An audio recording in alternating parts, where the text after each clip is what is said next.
let me give you some context because I think it's important.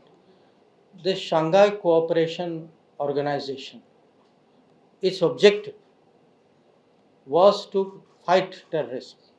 Okay, so this organization exists to fight terrorism. So what happened was, when Rajnath ji went for a defense minister's meeting and there was a discussion on the outcome document, one country, you can guess which one country said that no, we do not want a reference to that. Now Rajnath ji's view rightly was that without that reference, when the main purpose of that organization is to fight terrorism and you are not allowing a reference to that, I am not prepared to accept it.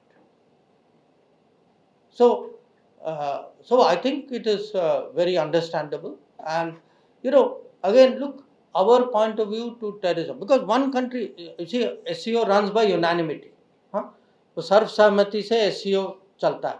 तो एक देश ने जो है, उन्होंने कहा कि हम नहीं मानेंगे कि आतंकवाद का कहीं जिक्र होना चाहिए, और राजनाथ जी ने कहा कि अगर आतंकवाद का कोई इसमें जिक्र नहीं है तो हम लोग जो है वो स्टेटमेंट नहीं माने. All parties going out across the world, speaking in defense of our national interest, giving the message that terrorism is not acceptable, कि हमारी नीति है zero tolerance of terrorism, and if terrorism continues, we reserve the right to defend our people. This was the message that they carried, and I think it made a जो भी delegation बाहर गए, I personally took feedback from them, and one thing I can tell you, they said in every country they went to, people said, for us, the most impressive part is that all your parties, including opposition parties, are represented in it. I think it was a great moment for us.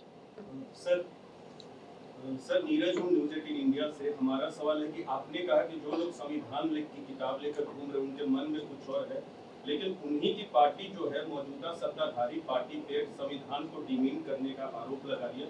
और इसी के साथ एक supplementary question है sir, कि RSS के दत्तात्रेय घोष बोले हैं, वो कह रहे हैं कि आपातकाल के दौरान संविधान में जो धर्मनिरपेक्ष और समाजवादी शब्द जोड़े गए, उनको हटाना चाहिए, उनकी समीक्षा होनी चाहिए. कैसे देख रहे हैं? नहीं, देखिए, अब आप क्योंकि आप मेरी बात कोट कर रहे हैं जो मैंने वहाँ कहा था, पर मैंने ये भी कहा था कि आप देखिए, पार्टियों की रिकॉर्ड देखिए, उनका डीएनए देखिए, कि जो आज भी इमरजेंसी के लिए अपोलोजाइज नहीं करते, उनके मन में संविधान के लिए क्या आदर सम्मान से वो देख सकते, जिन्होंने संविधान की ऐसी हत्या की, इतने अत्याचार किए.